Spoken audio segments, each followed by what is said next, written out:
Hi, this is Ethan. And this is Pete. Welcome to Films and Stuff.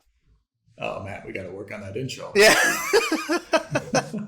We'll get there. Okay. It's only episode 2. We'll get there. Episode 002.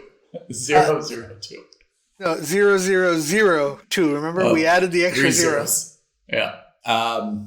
So this episode, I think we've got a few things to cover. We've got to talk about Eternals, which you and I have both seen. Finally. We can talk about Red Notice on Netflix, which you and I have both seen.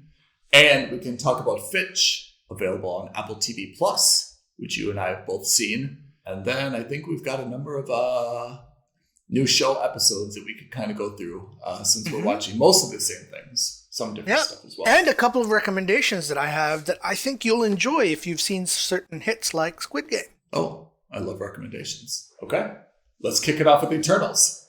All right, let's do it. So I saw Eternals and I made a fundamental mistake.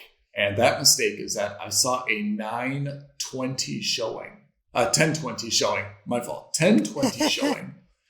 And so you were home at like 4 a.m.? I was just wrapping it up at about 4 a.m., ready to leave the cinema. But actually, I left the cinema about 1 a.m. I was totally wiped out. The film was good. I didn't walk out because I didn't think it was good. But I also didn't think it was great enough for me to kind of go through the motions of the last, what I expected to be 15 or 20 minutes. But I think you didn't repeat my mistake and you saw the entire thing, correct? I did. Given your recommendation to watch it earlier, I saw a 1:45 in the afternoon show. Oh, matinee. A matinee, and it was still not until 5:30 that I got home, and the theater is like a 15-minute ride away from my house. So it's a bit long. It was like a bit too long. It's like the opposite of a nightclub. A nightclub, you go and it's dark and you walk out and the sun is coming up. For Eternals, you go and it's daytime and you leave and it's totally dark. Especially now, right? Like it's been pretty. It was actually really brutal. First of all, cinemas need to get their stuff together because we're starting the movie at 1:45 and then the movie credits actually start rolling at 2:15. That needs to stop. This half an hour thing, I love the idea of a buffer in case you're running 10 minutes late. That's great. But 9 times out of 10, I'm not running 10 minutes late. And you know what? I would gladly pay an extra £1 or $2 or $1 or $2 or dirham or $2 or whatever you want if that allowed me to skip all the advertisements. Not the trailers, but the advertisements. A lira? Yeah, no, that's not even the worst part. I mean like legit advertisements, right? Like I don't need to hear about the newest telephone offers from Samsung or O2 or Telefonica or whoever these guys are. I don't need to know about the wonders of McDonald's or KFC. Like, we get enough of that in our real world. Like, I want to go to the cinema to avoid that. It's the only time I can think of, like, when you have a Netflix subscription or when you used to have those old school HBO subscriptions, you were paying that, you're paying that $5, $10, $15 a month to be commercial free. And that's the contract that you have, right? This is half the justification of Netflix is that I can pause it anytime I want to pause it. I can not be bothered by commercials. I don't understand why for a 2-hour movie, if I'm paying the same $15, $20, $30, why there are commercials in there.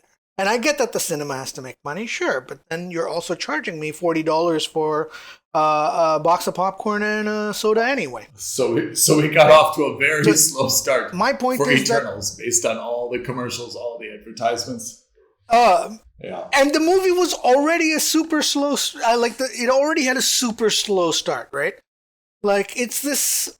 I get the feeling that the director and the cinematographers were trying to go for like this Denis Villeneuve opening visual opera, super stylistic look, super slow pans of everything, beautiful shots of the Earth, beautiful shots of the spaceship. So what was your initial level of excitement going into it? And how did that fit with your level of satisfaction coming out? So I would say this. The advantage I had was that the movie's been out for like 3 or 4 weeks. and it has been a relative dumpster fire, right? That is to say that... That's based on fan websites, right? Fan websites. I'm not saying critically or not. Yeah, I haven't even bothered looking at the Yeah. critics. But, like, there's been a lot of criticism on the movie not doing incredibly well. And I think a lot of people these days, or because Marvel has been so prolific at making movies. It's set the bar high. They've set the bar high. So anytime you see a movie that doesn't make $1 billion over a month, right? Automatically people start thinking, oh, well, it's obviously a terrible movie. Yeah, I mean, I feel like, I feel like the dollar amounts is a bad way. To be honest, I've never really seen like how many tickets are sold, or I'd like to see more viewership numbers than just, the dollar amounts. I think that's not an accurate metric. Oh yeah, so there's this great critic who used to work for Screen Junkies and Fandom called Dan Murrell, and I highly recommend him. If you're into movies and also into the business behind the movies, he's a great critic to watch, because he's not just... As we are at films and stuff. Yeah, exactly. The reason he's really good is because he's created his own index called the Butts in Seats Index, right? I like this index. And the reason it's valuable is exactly for the same reason you just mentioned. The problem with dollar numbers is A, inflation, B, ticket costs vary wildly, not just from market to market, but from like city to city even. So it's not like, in London, you're paying £20 20 to £30 for one ticket in the middle of the city. And, 20 minutes away, you're paying £8 to £10 for that same person, right? So then all of a sudden your box office gross, how do you adjust for that? So what he did was what he's done is, and I don't know exactly what the math is behind that, but he's converted box office receipts into the average number of people who actually saw the movie. That to me is more valuable than what the numbers are, because the numbers can get skewed in any which way, shape, or form, right? Going back, the reality is that a lot of people will look at the box office gross, because that's one of the first few publicized, and say, oh my God, Eternals only made $300 million? That's got to be a terrible movie. Opening weekend. So critical, right? Opening weekend. Right, and we've just come through a pandemic. Like, do you ever follow that? I mean, do you see a movie or not see a movie? I do, but not as a basis of deciding whether I'm going to see a movie or not. Only as a way to engage interest in the movie, one, and B, to see whether we are like back to quote unquote normal after this pandemic, which I don't think we are. Spoiler alert. Yeah. We are not.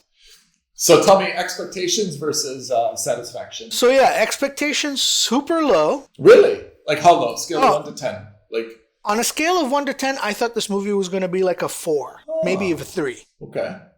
I walked out of it. Comparable to what, like in your experience? Within the MCU, comparable to like Thor: The Dark World, which I thought was one of the worst ones. Okay.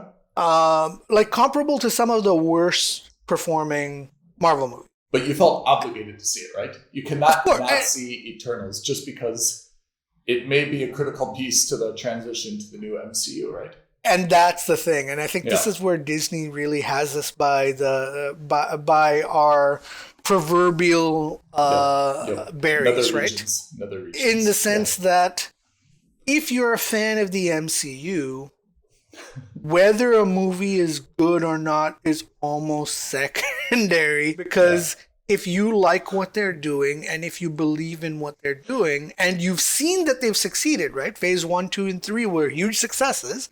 You can't help but say, man, I can't not watch it, because I don't want to watch Avengers 5 in 2030, right? Or Avengers 6 in 2030, and not recognize half the callback. Right, because that was Endgame and Infinity War and Endgame loved the movies, but they were like 40% callbacks to the first 20 movies or first 22 movies that preceded it, and all in service of the fans, all in service of those loyal viewers, right? And so even if you have a movie like The Eternals, which to be frank, I never read the comics, and critical reception was relatively poor, so my expectations were like, I don't really want to watch it, but I kind of have to. Having said that, I didn't think it was all that bad. And, you know, if you're going to go just on the basis of box office receipts, again, as Ethan has reminded you, we're still in not normal times. It's still a pandemic.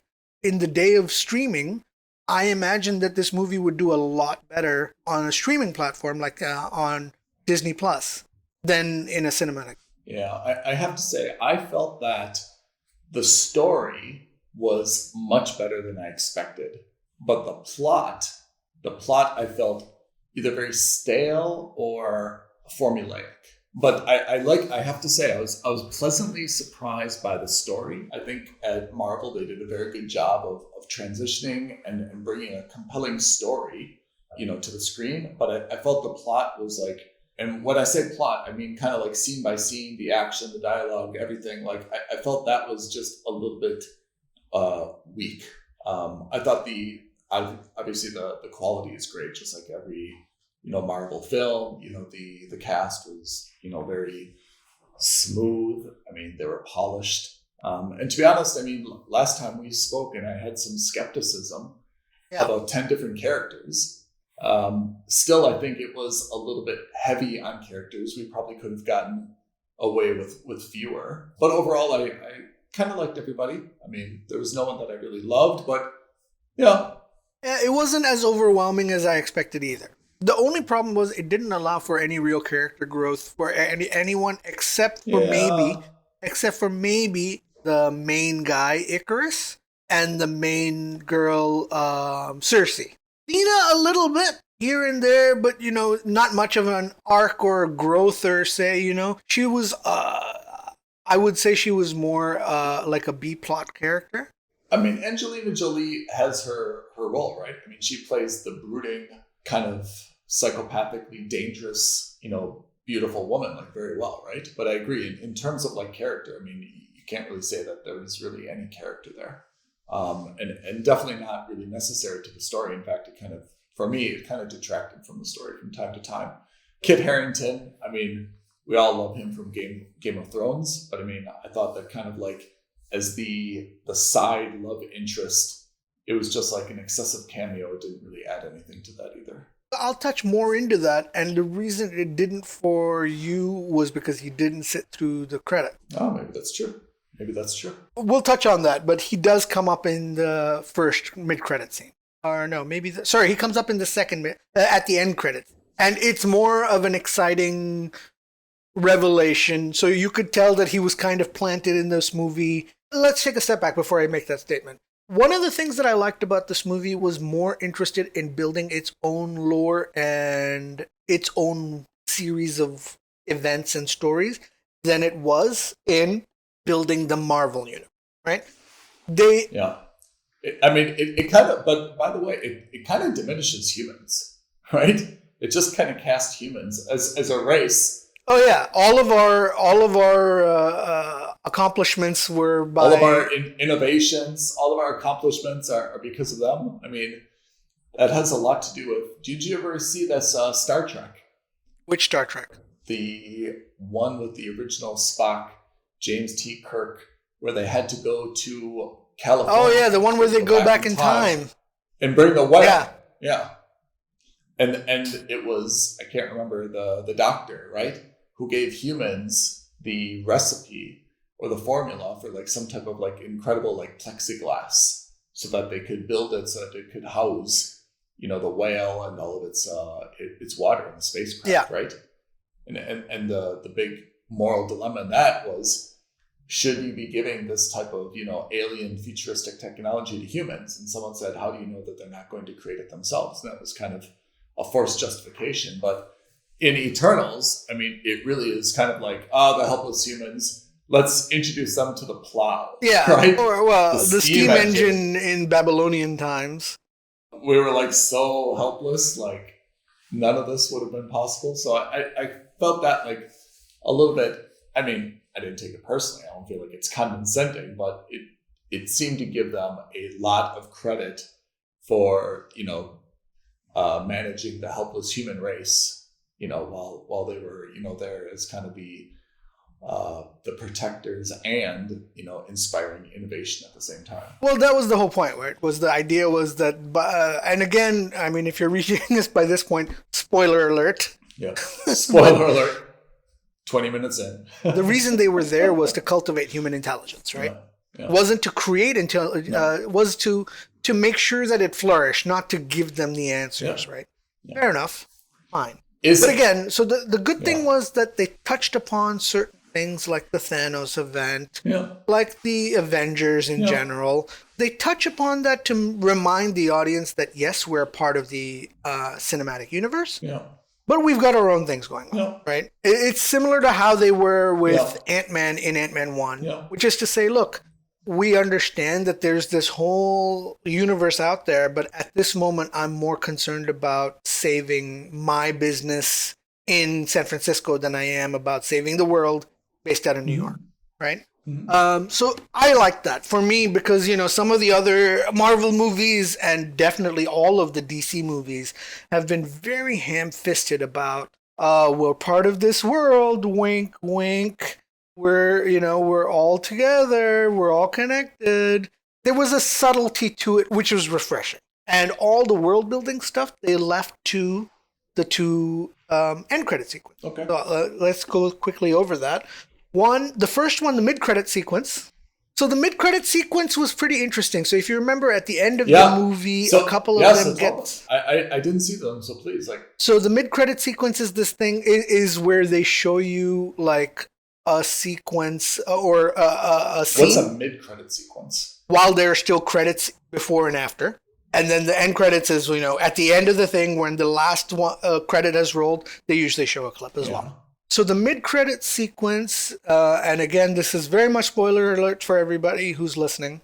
You remember at the very end of the movie, a couple of them got kidnapped. Yeah, okay. I'll tell you when I left. I left when Icarus was basically staked to the beach. Yeah, tied down to the beach. And he was trying to get out of those shackles. And everyone was kind of throwing punches at him and stuff like that. That's the scene that, I was extremely tired. But to be honest, I didn't feel like I was missing anything. Oh, man, so you missed the end of the movie as well. Yeah. Oh, okay. So let me give you a quick recap of the end. Okay? Cersei, while Icarus is on the beach and pinned down, Cersei makes a run for it towards the celestial that's exploding out of the volcano. Yeah. He's just about to explode, and Cersei gets stopped by Salma Hayek's character, who we saw was previously dead. Twist of all twists, it's actually that little kid who can manipulate, make people invisible. And she gets stabbed in the back by Sprite. So she literally gets... Oh, yeah, not just back, she skewers her, right? But then you turn... double surprise, Druig comes back. We all thought he was dead. Druig comes and smacks Sprite on the back of her head with a rock and knocks her out. And did I think he was dead? How did I? Because remember, he gets slammed by Icarus. He gets slammed into a volcano by Icarus, and then laser beamed. Okay. And in that fight scene, exactly. Again, this is the problem with too many characters, is that in these kinds of moments, you very quickly lose track of them, right? And not to discredit, not to Marvel's fault, but these are all CGI effect heavy sequences. It's very easy to get confused if you're not paying attention, right? That's why we have you. Yeah, right. That's why I go to the matinee. Okay, so Druig comes back, and then what? Saves Cersei. So Cersei's got her powers of converting stone into any other metal, or to convert metal into anything else. I don't remember exactly. She was very vague about what her powers are. So she puts her hands down on what's effectively the palm of this celestial that's coming out of Earth, and she starts converting him to ice. And then she realizes in a volcano it would melt. Well, that's the whole point, right? So so his hand comes out of the thing, and it's an exposed palm now. So there's no more volcano. And so I don't know a lot about I just want to interject. I don't know a lot about childbirth, but I understood that there's head first, and then there's breech, which is feet first. Right. I had not seen a baby come up palm first. Palm and fingers out first, with the head sideways coming up as well. Hmm. And then Painful for the volcano. Exactly. Anyway, so she freezes the Celestial, figures out that she can't do it. She doesn't have the power because remember the Unimind or whatever that Phaistos created, Yep. which by the way, dumbest name ever. And then Icarus breaks free, flies to her, Yeah. Okay. and then decides not to stop her. Like he starts bawling, decides not to stop her. And then that's the sequence where, that's the scene where, everyone's powers combine, like Captain Planet. So they do brainstorm. And they create a literal brainstorm, and she freezes the entire Celestial and kills him in the process. And then what Icarus does, which, maybe this is a little too on the nose, he flies through the air. They come to an understanding.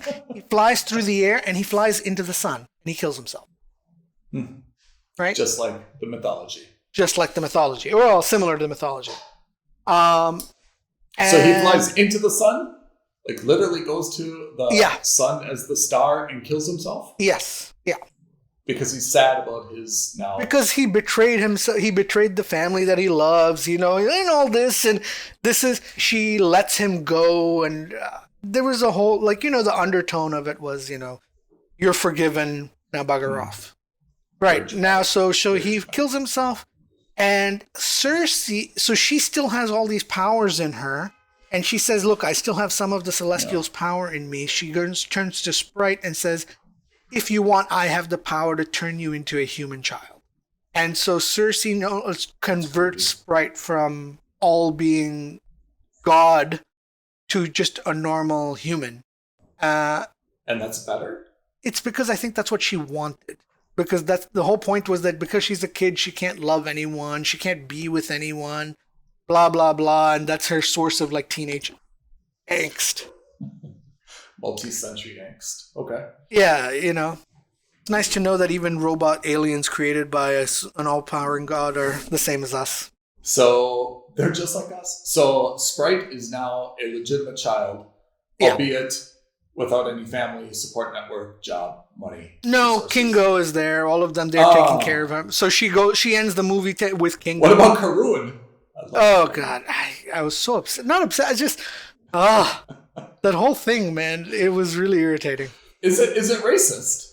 It's not racist at all. But it's not racist at all. I just think it's buffoonery. Yeah. It's just buffoonery. It was buffoonery. Yeah. Yeah. I love Kumail, though. Kingo. Yeah, but this is the thing. This is again the only funny part actually of this entire movie. The only person with a sense of humor. Yeah, maybe Gilgamesh a little bit, but primarily. But the funny part about this is again 10 characters. So how do you make the last sequence easier? Great, let's make Kingo turn away from the major fight and walk away, because you have to manage the number of people on the screen, right? Yeah. And I'm not saying he was the best part of the movie or the worst part of the movie, but if he's a part of the movie, then you should be a part of the movie. You don't get to get the cop out. I thought Kingo was one of the best parts of the movie. I thought that Makari, I loved Makari, the deaf actress. I really liked her as a actress or as her character. Oh, as her character. But why? I felt like the character didn't have anything. I don't know. I just liked her because I think she and Druig, I thought the relationship between her and Druig was great. I thought that was very good. But she was missing for the vast majority of the movie, right? Where she was just apparently... Again, the same problem, right? This is too many characters, not enough screen time. If you're going to have 10 characters, do this over a 3 or 4 episode mini series. Let's get away from the fact that whoever God or cosmic force, put all these people on Earth. I don't know why they added a child. Doesn't seem like that's helpful. And I'm not sure why they added a deaf person. Also doesn't seem helpful to the cause, right? I mean, I understand for inclusion reasons, it's nice to show someone who's, determined. Yeah. But it was nice they hired a really deaf person in real life, So Yeah. She's actually deaf, which I thought was very nice. Let me ask you a question. Is Gilgamesh the same person in Doctor Strange?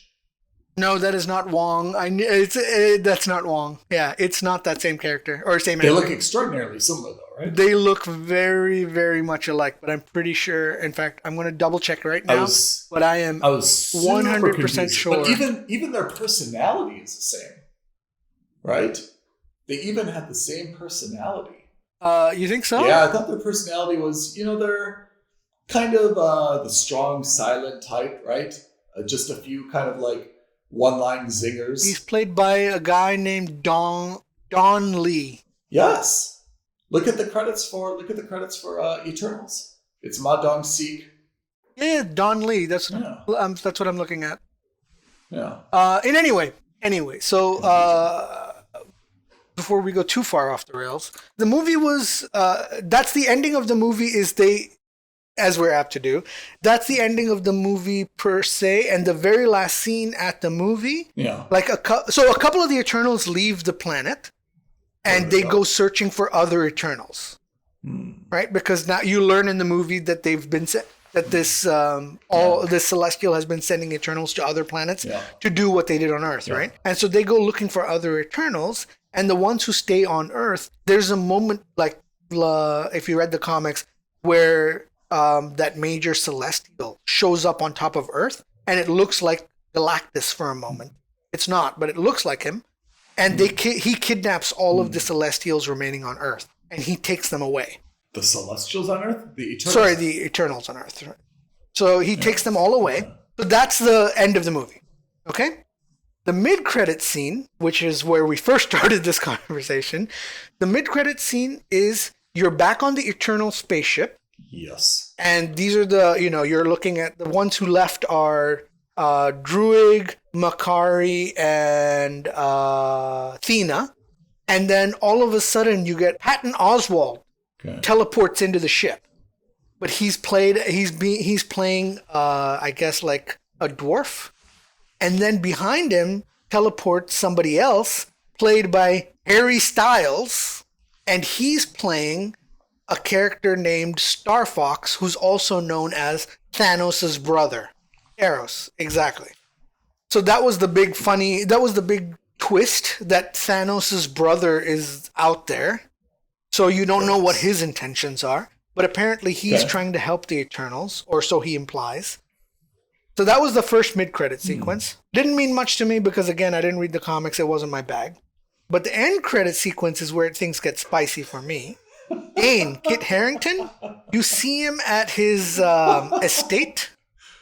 Oh, he's wealthy. And yeah, he's a wealthy character. Even though he's some type of poem professor. Some kind of professor, yeah. Okay. And you see him at his estate, and he opens up a box, and inside that box is a sword. And the sword is like moving. It's got like moving parts on it. And it's the ebony blade, supposedly. Oh. And just as he's about to pick up the sword, like he doesn't want to pick up the sword at all. Just as he's about to pick up the sword, off screen, you hear Mahershala Ali say, "Are you sure you want to do that?" End scene. Who's Mahershala Ali? He plays Blade. He's the new Blade. Oh, really? Yeah.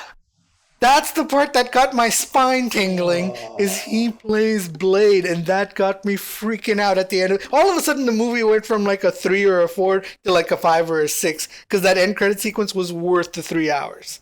That's a lot to sit through, though. That's a lot to sit through. I know. I'm being specious, but still. Yeah.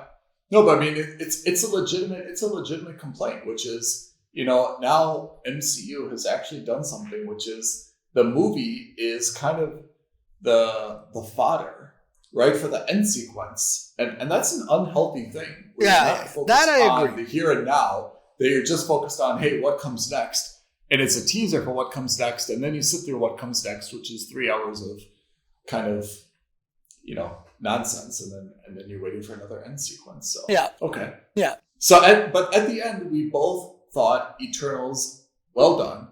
I mean, well cast. Or better than expected, let's put it that way. Better than expected. I mean, I still have problems with the plot. I mean, too many things, but I mean, this is kind of what happens whenever you've got like a superhero movie.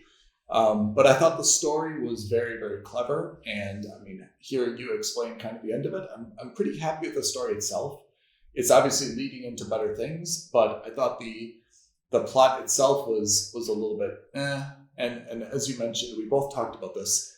There's just a lot of mouths to feed here. And everyone individually, I think, is very compelling and did a great job. But it's really unfortunate that there's kind of 10, 12 people to keep track of.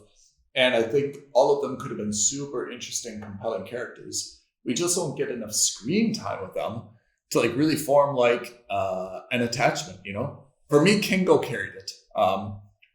Kingo really carried it just because he was the only person I thought who had any type of sarcasm or humor. Icarus was pretty serious, but did a pretty good role there.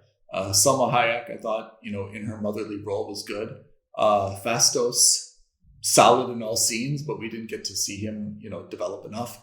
Druig, again, a little bit broody. We didn't get to see enough. Karun was great supporting. Gilgamesh, I thought, was great supporting. Makari, I just don't think there was enough of her to know anything about her. Sprite was a child, which is kind of weird, to be honest. Kit Harington, minor until the end. Thena, Angelina Jolie. Okay, I mean, that's kind of her role at this stage. And yeah. Yeah, the elderly statesman who still kicks ass, right? Yeah, but I thought Cersei was quite fantastic, actually. Yeah. I like Gemma Chan as a whole. I liked her. I thought she was very good. What else is she in? I don't know. I don't know. And I think I confused her. There was in Captain Marvel, I thought that was Gemma Chan, but I must have gotten confused. She plays I thought she played one of the bad guys. Oh, you know what? Crazy Rich Asians. Oh, okay. Oh, they'd be more excited about that. Also in Captain Marvel. Yep. Also in. Oh, that is her. Yeah. Okay, yeah. So she played one of the bad guys in Captain Marvel. So good for her for playing it two ways in the same series. I mean, actually, if you look at her filmography, quite a lot of good things, but I think they've all been smaller supporting roles, unfortunately. But a lot of very big name films. I'll take your word for it. Crazy Rich Asians didn't do anything for me. Yeah, I mean, I get it. It wasn't my bag. You have to have dated an Asian, or be like very good friends with an Asian to kind of see the, it's something that I think hits home more if you're into that culture. Yeah. Yeah, and I was born and brought up there, so I fully am immersed in that. I totally understand it. So anyway, it was fine. So Eternals, I mean, we're happy with it. We're looking for the next one. Oh, one hilarious thing. I loved how everyone had such weird accents. Considering that they're, robots made by this being, it's hilarious how everyone had region-specific accents already in place. Yeah, that's probably true. Right? Yeah. You had a Scottish accent, you had a British accent in 7,000 years ago. You had a British accent, an Indian or / Desi accent. Absolutely right. I just thought it was really funny. Yeah, absolutely right. Anyway, so that's Eternals. Not as bad as everyone's making it out to be. Yeah. Certainly well worth a watch at home if you're not ready to go out in the cinema.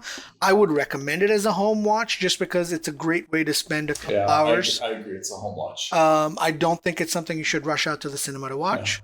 Yeah. And, give it a chance. It's not as good as Shang-Chi, but on the same vibe as Shang-Chi, give it a chance. A lot of people didn't give that movie enough credit. I thought that movie was far better than people made it out. Let me ask you a very quick, not to get off of track, but let me ask you a very quick knee-jerk reaction. One of the trailers in this film was, for me at least, House of Gucci. Oh my God! Yeah. What's your initial impression? See it? Not see it? Not see it. I've read some of the reviews on this. I've seen some of the reviews. I'm sure it's fine. I have no problems with it. Apparently, Lady Gaga kicks ass in it. Like, she's supposed to be excellent. And Adam Driver is also supposed to be excellent. I heard Jared Leto is terrible. Mm-hmm. Oh. but in the same thing is just like it's not a story that's compelling to me to watch. Like if it's supposedly a biopic, and the thing about biopics is either I want them to be for people I have no idea about, or about people that like I'd be more interested in watching, learning about. And this is not one of them. All right, let me ask you a second knee-jerk question. Another trailer was Last Night in Soho. Yes. Yeah. What's your feeling about that? Didn't see it. Edgar Wright, if I remember correctly. Yeah. Yeah. So I typically like Edgar Wright movies, but this is, from what I understand, out of his wheelhouse in terms of genre. I haven't seen it, but I've heard that it's like a horror / suspense / like. So I saw it. Tense movie. And I won't turn this into a review of the film, but I have to say I was disappointed. I thought exactly what you identified as some of the flaws came out, which was it started extremely good as kind of a drama movie, yeah, and I was very interested. I like this. I like the setting. I definitely like the cast. I liked, the cinematography. But then it kind of got into this, weird, deep flashback kind of horror stabby thing. And to be honest, it's absolutely not my genre. And I thought it wasted a lot of really talented casting. Thomas Ann McKenzie, who's great. Anya Taylor-Joy, who's great. They were super, and I thought that they were really kind of wasted now in what amounted to like a flashback slasher movie. And Matt Smith, who's Jack in that movie, I think he also played in The Queen. I think he did. Let me click on him. I think he played. He played in The Crown. Sorry, he played in The Crown. Yeah. I don't know if you watched The Crown. Yeah, Prince Philip. Yeah. Okay. Oh. So I haven't seen it, and it wasn't high on my watch list because, typically speaking, that genre is not my thing. Yeah. I agree. Although I do like Edgar Wright, I think that he's a very, very talented actor, and most of his movies I think have been great. But it's just not my, What else would I like from Edgar Wright? What else have you seen Baby Driver? Oh, Baby Driver, yeah. Yeah, I like Baby Driver. He had his fingers all over Ant-Man 1. Oh, is that right? Yeah, but I think he left and he was replaced by Peyton Reed, but he was very much a part of Ant-Man 1. Okay. And I'm sure, I know I'm missing others. I can't think off the top of my head. But Edgar Wright as a whole, I actually knew him knew of him first when he did there's a British band called Mint Royale. I can't remember if that's the name of the song or if that's the name of the band. Hot Fuzz. He did Hot Fuzz. Hot Fuzz. Great. Great. Classic Edgar Wright. Those are very different movies, by the way. Yes, but in terms of humor, not a million miles apart. You can see the fingerprints, let's put it that way. Yeah, anyway, so Mint Royales, I think they're the band, I can't remember. He made a music video for them, and it's basically the precursor to Baby Driver. He also did Pharrell Williams. Sure. Yeah, he did a video for Pharrell Williams as well. Not my bag. Yeah. You just accepted his fact. Understood. Acknowledged. All right, so those are our two trailers. That's our review of Eternals. Are we ready to turn to the next one, which is Red Notice on Netflix? Oh God, let's talk about Red Notice. Where do we start? We start by suggesting people. I mean, like, hold on. Hold on. You've got a lot of emotion in your voice right now. A lot of emotion, I can tell. What's your problem with this movie? My problem with this movie is that it's You're disappointed. I feel like you're the disappointed parent. I'm the disappointed dad. You love Ryan Reynolds. I love Ryan Reynolds. And you're just shaking your head saying, son, I want both of them to adopt me. I really like all three. I like both of them. And in general, movie-wise, I've been a huge fan of Gal Gadot for a while. I'm not going to talk about anything else. But like on paper, this movie was a smash hit, right? You've got a funny guy in Ryan Reynolds. You've got a relatively funny action, and you've got a legitimate action guy in The Rock, right? And you've got a very attractive and very legitimately action star in Gal Gadot. Like on paper, this has got everything you'd want, yet it just didn't work. Or at least not for me. Why doesn't it hit the mark?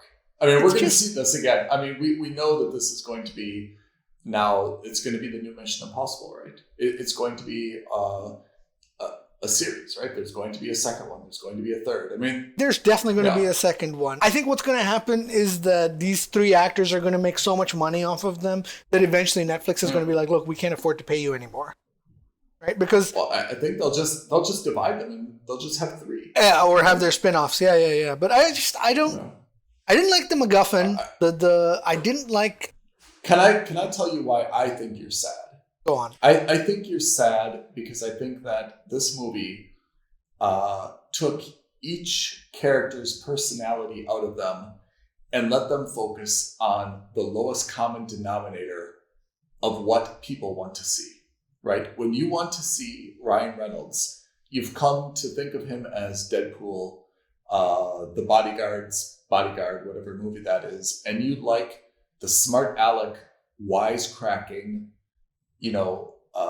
Ryan Reynolds. Right. They didn't let him be all the other great things that he is, right? They just let him be this, kind of like smart aleck, wisecracker, right? And unfortunately, his character started off as like this very shrewd, sleek, super suave, criminal mastermind, super secret agent type suave guy. Yeah. Yes. Where he was very good at this. And then by the end, he was kind of, they weren't consistent with his character. Then he kind of became like this little frightened ninny. And then he wasn't really good at fighting and he was always scared and he wasn't taking chances. And they weren't consistent with his character, except for the fact that they wanted him to have all these kind of like zinger one-liners. And I think your problem with The Rock is that The Rock, he's got to always be somehow law enforcement, right?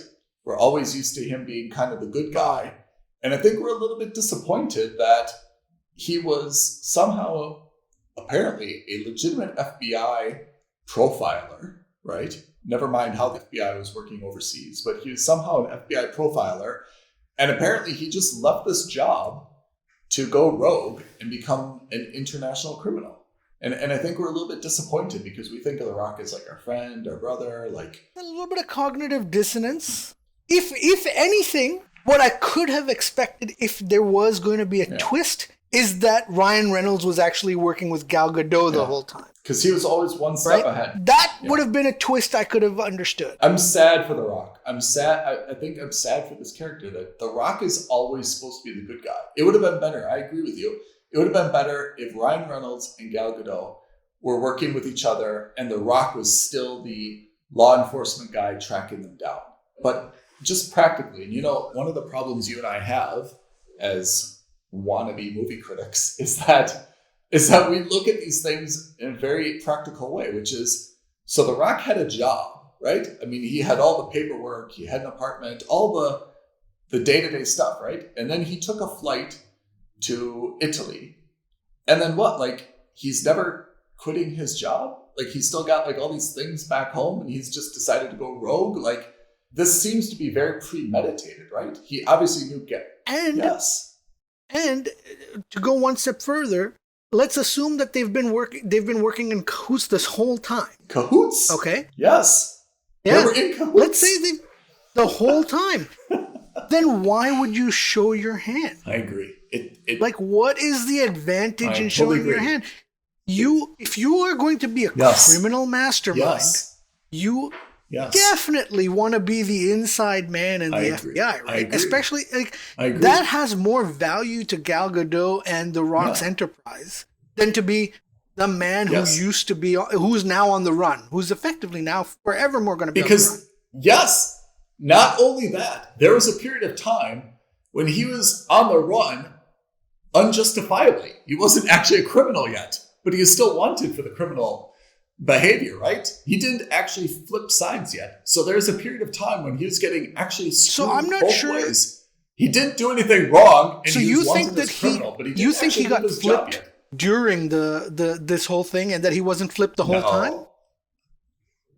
I think Yeah, he was flipped exactly. the whole time. But I'm saying that, I mean, this is how, if there was like a backstory, somehow he met Gal, right? And they had this long con together. I don't even know how that works practically, but it's a movie. Let's not get too bent out of shape over that, right? Yeah. But there was a time when they apparently agreed with each other, saying, hey, you come work this case, right? And I'll frame you, even though you haven't done anything bad yet. And then while you're being framed, even though you're still an innocent person, you have to go through all these hoops to escape and work with a criminal to come back to me, and then we'll do something wrong together. So there was a period of time in the middle of the movie where he was wanted for being a criminal, but we both knew watching the movie he hadn't actually done anything yet. And for me, that's the worst of both worlds. How can you be wanted for criminal behavior, but you're not actually a criminal yet? And when he could have been, as you mentioned, he could have been the man on the inside trying to, direct this investigation away from her or do something else. So I felt like strategically it was not a very good plan.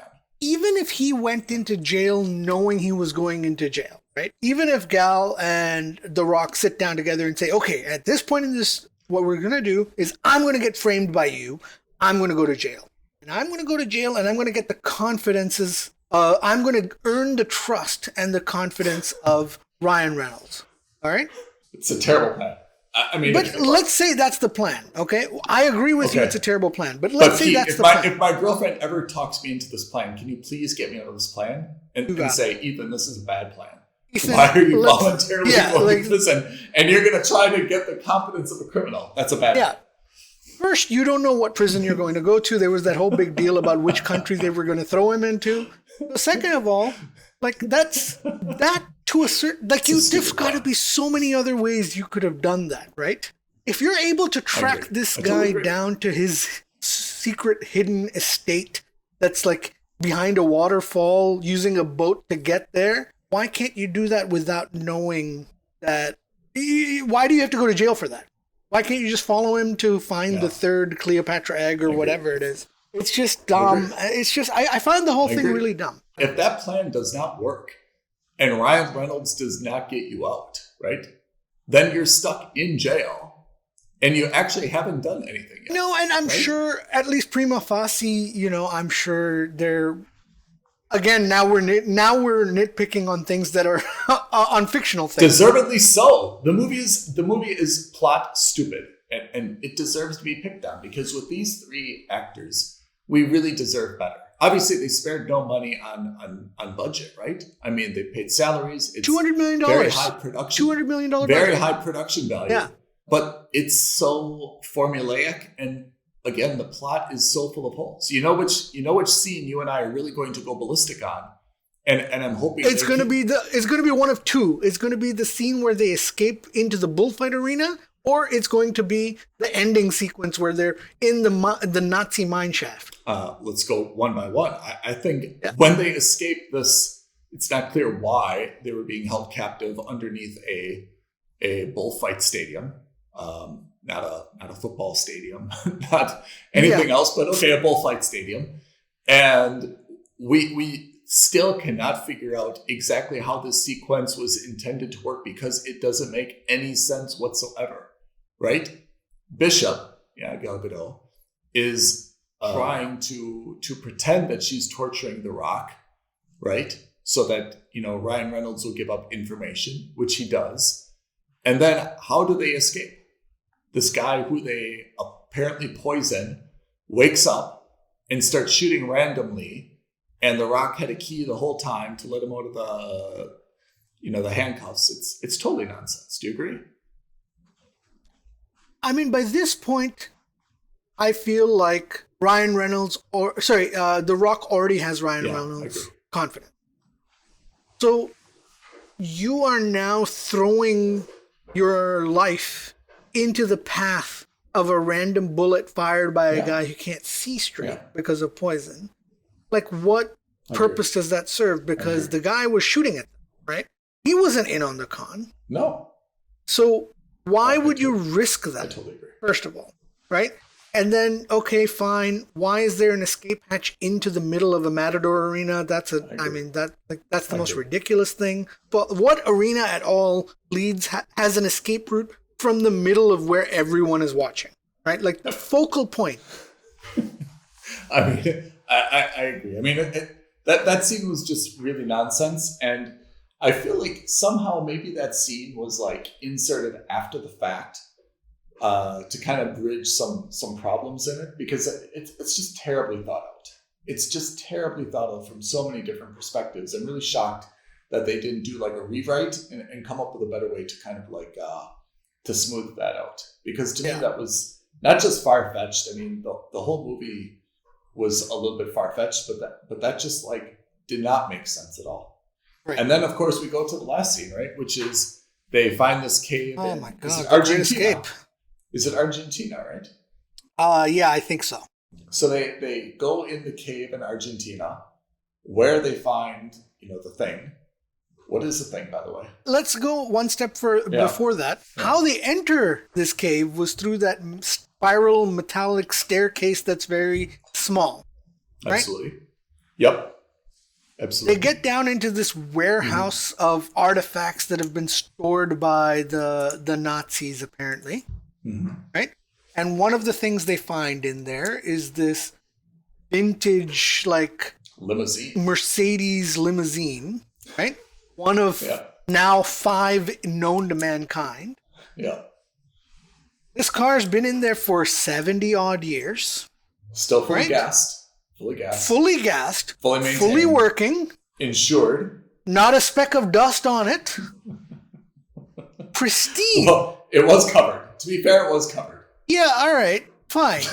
Yeah, fine. But who's been paying the insurance on this thing? When I've moved where I've left my car in a spot for a couple months at a time, and that was a 2010 Honda. All right? And that thing had problems after like 8 months of not using it. You're telling me that this is long-term airport parking. I feel like you had a very bad experience once in long-term airport parking. Yeah, but this is like famously one of the most reliable cars known to mankind. And you're telling me that a 1930s era, 1940s era Mercedes-Benz that's sitting in Argentina in the humid jungle is going to be totally fine after 80 years? We are never going to be sponsored by Honda thanks to this. Or Mercedes, which is fine. I think Mercedes would be, I think we're being very flattering towards this Mercedes vehicle. Apart from the fact that we are open for sponsorship. I mean, we have identified it was a Nazi. But that's not Mercedes' fault. Limousine. But apart from that, it's not. I mean, yeah, they can't control who buys their vehicles. So I think that's customized. But the point, anyway.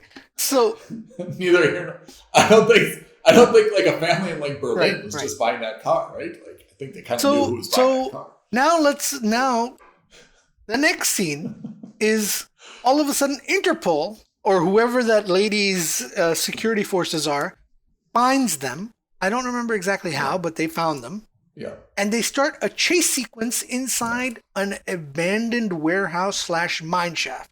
Meaning that there were multiple vehicles all kept there. Right. But those weren't those Jeeps or vans or whatever they were using. Were they already in there? Were they also prepped and gassed and ready to go in chase formation? They were ready, gassed, insured. I keep harping on insurance. They were all ready, gassed, and tires at the right air pressure. They were ready to go. And that was the longest mine shaft known to mankind. It's an extremely long mine shaft, very smooth. Except for that. And led to a waterfall. So where do the cars come from? Yeah, I mean, I think that again, I'm a little bit. You and I are sometimes very tough on the plots of movies. I'm a little bit forgiving about that. I mean, it's absolutely implausible, but okay, like let's suspend reality how they got the cars in there. But I agree, it's just the overall like plot of this movie, maybe that's my problem. I feel the disappointment in you and the characters. My disappointment is that I'm not sure what this movie wants to be. Does it want to be this suave, film? Or does it want to be kind of like this silly little film of like this incredulous, Michael Bay like chase scene? What is it? I know what it wants to be. I'm pretty sure what this film wants to be is the modern day version of Indiana Jones, right? You're on a swashbuckling adventure. There's twists. There's double crosses. You're in multiple different locations. But what made Indiana Jones work, in my opinion, was it was a one-man job. Yeah, an archaeological movie, right? That had some action scenes. Yeah. Right? It was a little bit of that. You know what movie I think it actually does a better job of being Indiana Jones than this movie? Is National Treasure. I'm sorry to say I have not seen National Treasure. Please don't kick me off this podcast. No. I won't. But consider this your first warning. This is a verbal warning. Verbal warning. But I think there's one thing about Red Notice, which you've acknowledged, which is Red Notice is a Netflix film. And I also feel like it knows who its Netflix audience is, right? It's not intended to be a film that appeals to, it's not trying to be a cult classic. It's trying to be, my mom will watch it, your dad will watch it, not together. Like brothers, sisters, couples, everyone's going to watch it, right? It appeals to everybody because of, it's got a little bit of action, a little bit of thriller, a little bit of, It's a great movie that you can also have on in the background. Yeah. In the sense that you are loosely watching it, but you're not really paying attention and no disrespect to The Rock, but like The Rock's movies aren't famously known for being, you have to sit down and watch these dramatic thrillers. I'm sad for The Rock. I'm really, really sad for The Rock, who I feel like has an exceptional actor and has a lot of depth, but I feel like he's taking roles that just make him into, they're focused on his physical humor, right? Like a big guy delivering these types of lines. And I feel like he's actually capable of way more. I mean, I don't want to start. Did you ever watch the HBO series Ballers? I love Ballers. Exactly. I love Ballers. It came out of nowhere because it was, for once, it wasn't about his muscles. It was really just about his dramatic chops. Yeah. And I thought he was excellent in that show. Excellent. And who's his partner? Rob Cordrey. I love Rob. Yeah. I have to say, I think in the history of television, that might be my favorite character. Yeah. He was super funny. Yeah. Yeah. I mean, he's funny in general. Like, I think he's been very good in other shows. But, like, again. What else is he in? He's been in a couple other comedy. He was in Pain and Gain. He was in a couple other. He played the gym manager. Oh, yeah. Well, also with The Rock. That's right. That's Rock. So he's been in a couple of these kinds of minor roles. He played opposite Joel McHale in Community, the TV series. But he just had a minor role in that as well. In general, I think that his roles are very The Rock's, that is, roles haven't given him the chance to flex his acting muscles until you get to shows like that. And he's tried, don't get me wrong, like he's got some movies where he tries to be that tortured individual who's trying to do the right thing for his town or his family and blah, blah, blah. But those were early on in his career, and again, those were not that great. He's a big enough actor. Yeah, but I don't like these vigilante movies either. He's a big enough actor, right, that he should be able to choose his roles, and he should be able to go to Universal or whoever he's working with, right, and say, I want this movie, right? I don't want it to be this sappy little Justin Timberlake, like in Palmer or something, right? But I mean, he should be able to take a film and have like a different type of character, right?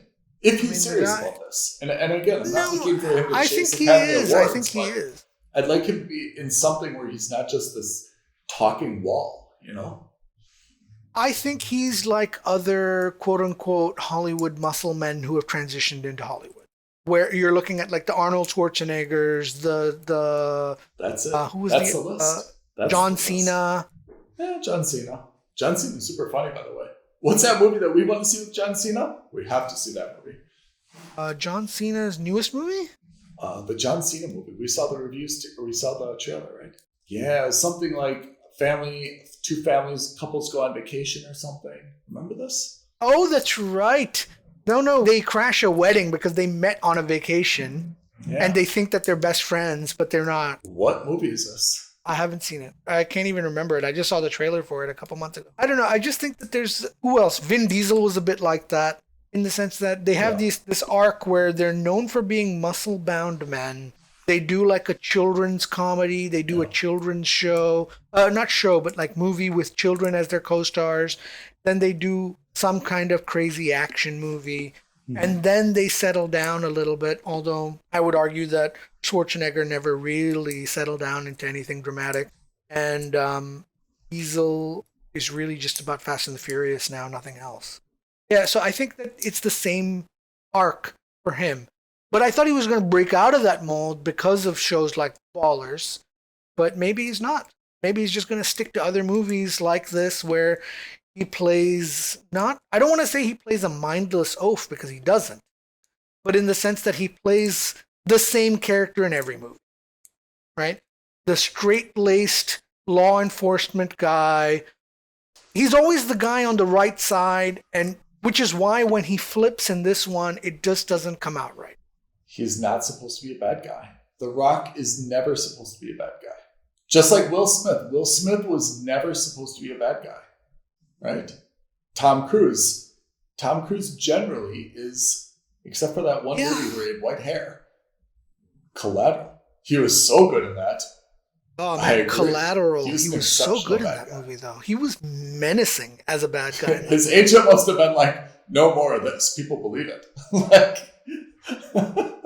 We gotta. So there was that. Then coupled with the dissonance of seeing the cognitive dissonance from seeing someone like The Rock do that, right? Coupled with the plot holes, coupled with like brazen stupidity to say that all of your money gets stolen from the Cayman Islands account from the Interpol. Like, how is that possible? You're a sophisticated #1 art thief in the world, and you got all your money stolen by the police? Like, that's not possible. And then the sequel is going to reveal that Gal Gadot and The Rock are the bishops, but they're really a part of this greater organization called the Chessboard, and there's going to be another couple with the Rooks, and another couple, the Knights, and then there's going to be the leaders of the organization. It's a couple called the King and the Queen, and Ryan Reynolds is going to get inducted into this organization, but because he's a first-timer, he's going to be the pawn. It's going to be stupid. It's a cheesy and dumb way of setting up sequel. That being said, we'll see it. Oh yeah, without a doubt. Make no mistake about it. I'll be there at the midnight showing if it's in the cinema. We'll be there. Yeah. Well, no, I mean, is it going to be out? It did come out in some select cinemas, but generally it was Netflix, and maybe this is a new model from Netflix. So Netflix in general does that not just because they want to capitalize on the cinema, but they do that for Hollywood rules so that they can get included in awards shows. If it's only on streaming, they get disregarded from things like the Oscars and the Golden Globes and things like that. So I remember because there were a couple of movies that came out on streaming over the last 2 or 3 years that have been really good, but have been mostly ignored by the awards committees because they were quote unquote streaming movies only. Pete, are you? So to get around that, I think Amazon was the first one to do that, where they were like, okay, well, we're just going to release this for 2 weeks in the cinema before we put it out on Prime so that we're also in contention for Oscars, for example. Pete, I feel like you're teeing up my next transition. And my next transition is, now we talked a little bit about Netflix, but we are streaming service agnostic, which means we have to talk about Apple TV Plus. And you and I have both seen Finch, Tom Hanks. We have. And what did you think? I have to say, I thought it's quite good. I mean, I cannot say enough about how much I admire Tom Hanks as an actor. I can't say that Yeah. I don't have the same level of affection for him that I do for Ryan Reynolds or The Rock, for example, or John Cena. But he's an exceptional actor, and you sincerely believe he is the person in every role that he's been in. And I have to say, Fitch is a very good movie for Apple TV Plus. I mean, obviously they've done some type of deal where he does 4 or 5 movies for them, because he also had like Greyhound. I feel like one more on Apple TV that I've seen. Also a good movie. Yeah, I'm sure that the production cost is high, but generally they found a very good, formula where there's no one else in that movie. I mean, the scenes are and the equipment's probably very expensive, but I mean, he's the only actor in there, right? There's a dog, there's a robot, there's an RV. Yeah, he's the only on-screen presence. Yeah, he's the only on-screen presence anyway. And I don't know who did the voice for Fitch. You and I could definitely go through this movie. I think that's maybe the difference between, maybe we're holding it to a different standard, but Fitch is equally implausible. I'm sure you and I could go scene by scene and talk about the nonsense of this movie, right? I mean, the solar flare, robot with AI, so on and so forth, right? But certainly. Yeah. Certainly, but you raise a good point. I wonder what it is about movies like Fitch versus movies like Red Notice where we're willing to openly criticize it, because I didn't think of the plot holes. My theory is that for Fitch, this is absolutely not intended to be an action movie. This is intended to be a movie about friendship and character arc, right? And there's a character arc. Right? Yeah.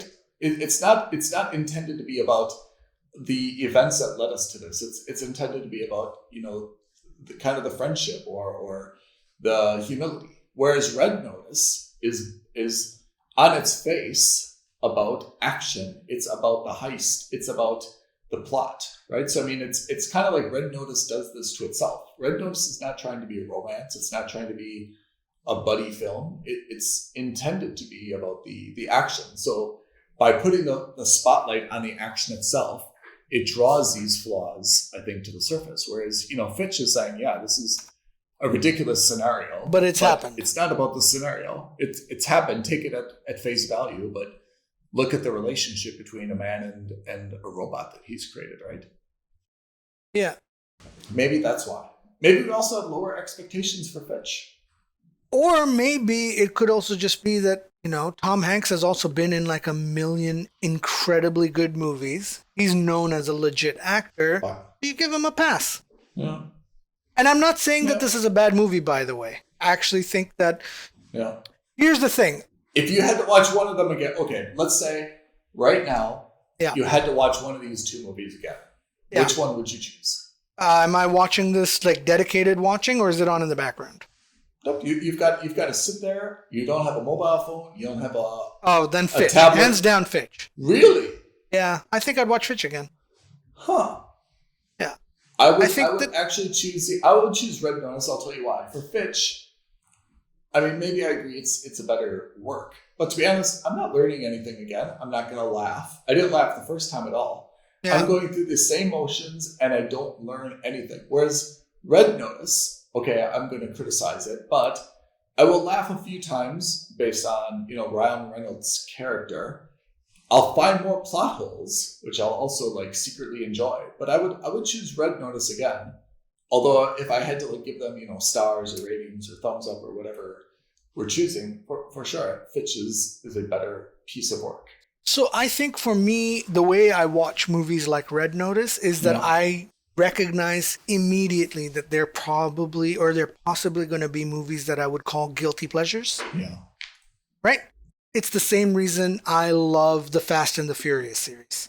Terrible movies. I'll be the first to tell you they're all terrible movies. All 9 of them have been horrendous. Whoa. But whoa. Can you please critically walk that back? Okay. All 9 of them have been huge successes box office wise, but less than stellar critical. And I would watch all 9 of them in a row in a heartbeat every day.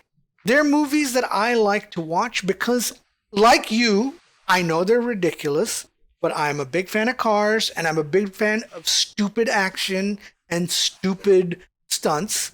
And Red Notice for me, was neither here nor there. It wasn't an outright hilarious movie, but it didn't have enough outlandish stunts either. I don't know. I just found it to be a bit too middle of the road, right? Can I tell you my favorite?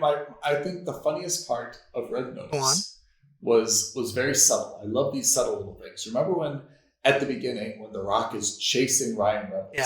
So obviously this is when Rock is still in character. It's really law enforcement. He's chasing Ryan Reynolds. He jumps into I think it was like a Porsche, right? That's there for some that's right. random photo shoot. I don't know why a Porsche, German car, is in Italy. Never mind, plot hole. And then one of the songs, I can't remember who's it was kind of like a rock song, right? You're like, chase song, right? Yeah. And then immediately someone sideswipes. And then he gets run into that little truck or gelato van or whatever, right? Yeah. So I thought that was very fun. But also raises the question, is The Rock legitimately trying to capture him? It's just too frustrating. Those are questions that on the second or third rewatch you're like, Right. Is he trying to catch him? Yeah. So what happens if he catches him? Because anyway. I think that the problem was that it was too middle of the road. It was neither here nor there. It seemed like a very generic Netflix action movie. You could have replaced it with any three actors, and I think it would have been equally as inoffensive or as effective. I think it would have just been totally generic, and that's the problem. Sure. Whereas with something like Fitch and with Tom Hanks, it's very hard to say that any of Tom Hanks's movies are generic as a whole. And if I have to rewatch one of them properly, I'm probably rewatching. I think if you want to get Tom Hanks to be in your movie, just create a movie about one person in a location where there's no one else around, and he will accept this role. Right? I'll guess right now, he's going to be in the Antarctic studying, melting icebergs or, shifting whatever they are, right? All by himself, living in the Arctic. That'll be his next role. Yeah. I'm trying to think of what he's done in the last couple of years, or in the last couple of movies, but nothing's really, to be very honest, nothing's really sticking out to me. I don't know if that's a good thing or a bad thing. I mean, his filmography is so long. Oh, it's excellent filmography, but I just can't think of what the last movie was that I really was like, wow. Tell me, are you on IMDb now? I feel like you're in. I am on IMDb, and I'm going through it. So the latest movie was Finch. Yeah. Before that, there was Greyhound. News of the World, which again, it didn't do anything for me. I didn't even see it. Beautiful Day in the Neighborhood. Yes, I did see that. It's about Rogers. Fred Rogers. Mr. Rogers. And then I still think his best role has ever been in Toy Story as Woody. Oh yeah. Loved that show. Or loved those movies. Mr. Rogers. But yeah, that's my thoughts on Red Notice and on Tom Hanks, for whatever that's worth. Oh, absolutely. So we should move on to TV because there's a lot to talk about on TV. Based on last week's recommendations, I watched Foundation, and I must say, you and your brother buried the lead. First of all, excellent recommendation. So kudos to your brother. No finder's fees being charged. It was a gratuitous recommendation. But yeah, I agree. Foundation is surprisingly, maybe not surprisingly, it's actually quite good. It's on Apple TV Plus. It's got a lot of things kind of going on at the same time. So I feel like you can't really get too bored with any of the individual storylines since there are a few and they're well intertwined, right? So I loved it. I saw all 10 episodes in a row. I'm one behind you. I think I'm on 9. And I couldn't stop. Yeah. And how I know that I really liked it is that after I watched it, I went back and saw a couple of the episodes again. Okay. And I can't stop thinking about it. So tell me what's on your mind specifically? Like the Empire, the Cleo, the Cleon. That for me, even though I would say that's in the realm of the show, it's probably a B tier storyline at the moment because the first thing will be The first one will be the eventual Foundation versus the Empire storyline, right? They've created this uneasy, or I'm not going to say anything because you haven't seen it, so I don't want to say anything. So that I think that's going to be the A tier storyline, but this B tier storyline, and I can't really talk about it because you haven't seen episodes 9 and 10 yet. I'm not even going to say it, but I think that's going to be. Can I tell you what I see is coming? I see coming that one of the Cleons, Brother Dawn, seems to not be an exact genetic copy of Brother Day and Brother Dusk. And now, I'll tell you where I left off. Also, Brother Day, I don't know who the actor is, but he's exceptional. Lee Pace went on his little spiritual journey. And I feel like this spiritual journey may somehow change him as well. So there may actually be two of the three that are, kind of like changing in terms of their perception of the world and, their outlook.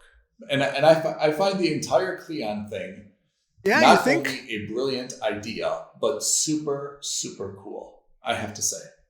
I mean, I agree, it's not at all plausible. If you and I wanted to, I'm sure we could find like a lot of holes in this arc, but it's something that we come to accept, and I really like it. I really like that concept. Here's why I don't have so many plot holes for sci-fi shows, is because they're sci-fi. That's true. Shows, right? Because it's an inherent part of the show is that if you can accept that we have a 14,000 year dynasty that's founded on space travel that happens in an instant through the use of black hole drive generators, right?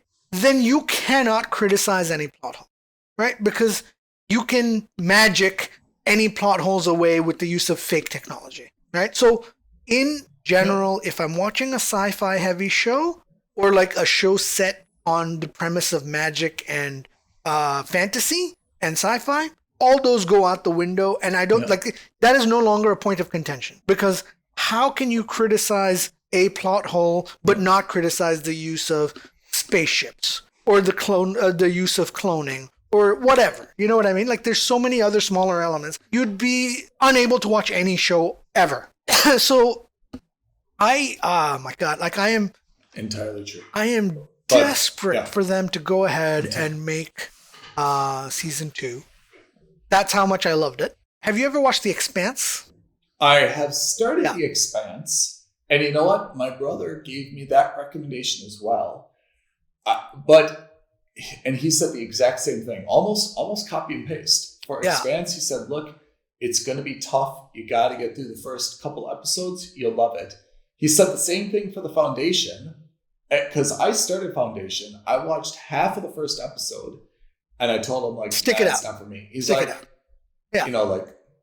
Stick it out. He's like, watch like another 1.5, get done with 2 and tell me. And I have to say, I'm happy that I stuck it out. But at first I was just kind of like, this is going nowhere. Like, I just don't like the... Yeah, it's because it's hard, because you're doing the lore building that, movies typically tend to do in 10 minutes. They're doing over 2 episodes, which is right, because it's such a deep and heavy and integral part of the show. You have to get it right.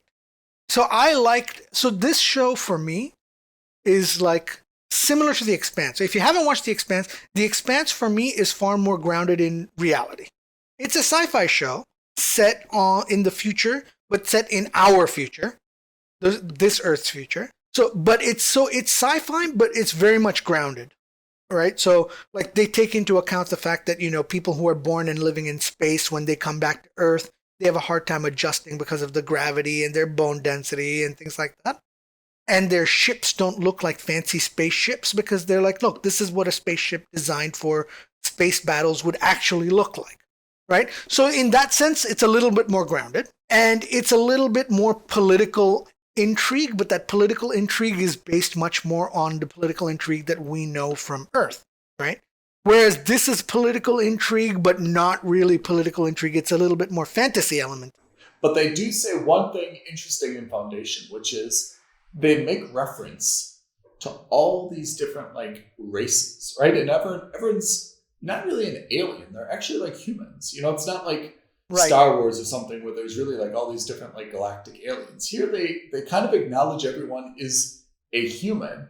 And then they even make some statement in one of the episodes, whether it's like 8 or 9, they say like everyone descended from the same planet. some place we called Earth. Yeah, and then they say it may have been this place or this other place called Earth. So they make a reference, and I kind of like that. I mean, it's unnecessary, and it's just kind of like throwing. It's not an Easter egg, but it's throwing something out there for like. Yeah, it's for those people who are like, well, how would you justify this? Is to say, look, we're 20,000 years away from Earth in the future. So, of course, this is a possibility, right? And I get that. So I think this is like, if you're going to think of, for people who haven't watched the show, the way I would look at it is it's like 60% The Expanse, and it's like 39.5 to 40% Game of Thrones. And just to throw... Where's that other possible 0.5 coming? And this is me throwing you and your brother a bone because you said it's a show about math. It's like 0.5% math. Scorpion.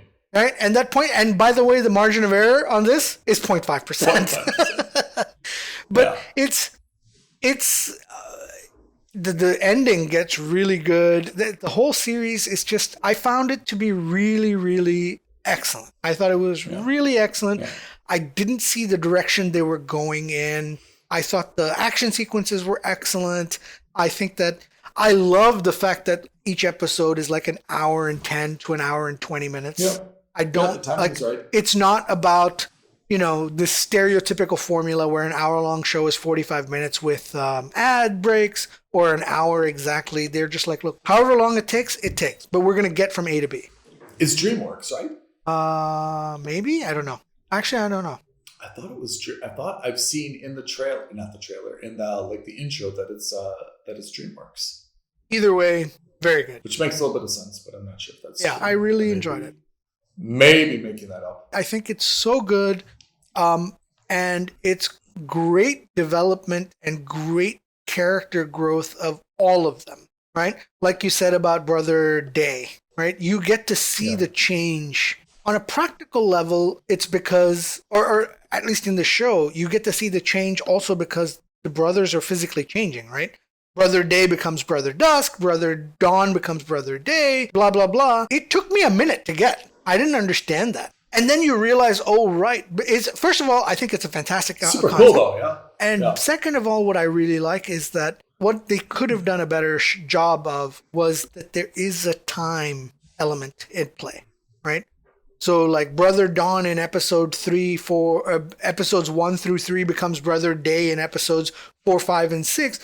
But they don't explicitly tell you 20 years later, this is what happens, right? They take time into account. It's also a very elegant way to address, like timing. Because I've talked about For All Mankind before, right? Which is a show that I love. Yes, you have. One of the problems for All Mankind is that they also, like, the seasons are in time, like, I think they're like 9 years apart or 7 years apart, right? So they somehow have to take people that looked kind of young in season 1 and make them look older in season 2. So like all the dudes have mustaches now, right? And like they've obviously done like as much as I can with kind of like hair and makeup and stuff. But again, you've got to kind of like suspend the same thing with The Crown, which you don't watch, right? Which is about the British monarchy. They had to change the actresses. The Queen ages, right? Queen Elizabeth ages. So they had to, every season come up with a new queen, to recognize that she's aged. Here, they've done a very interesting way to get around that with the Empire by saying, hey, there's, genetic cloning. So we're just going to like shift their names around, but it's the same 3 dudes. And I think that's a very elegant solution towards a very common problem in multi-series, shows. Yeah, I agree. I very much agree. Okay, so that is Foundation. What else are we watching? Invasion, Shrink Next Door, Hawkeye. Yeah, so let's keep those maybe for the next episode. We're running a bit long now. Oh, okay. We can talk about Morning Show. We can talk about Invasion and the Shrink Next Door on next week's episodes, where we'll actually have gotten to see them. So that's triple three. That's right. 003. I've been Pete. I'm Ethan. And Thanks for watching Films and Stuff. Thank you very much, everyone. Peace out.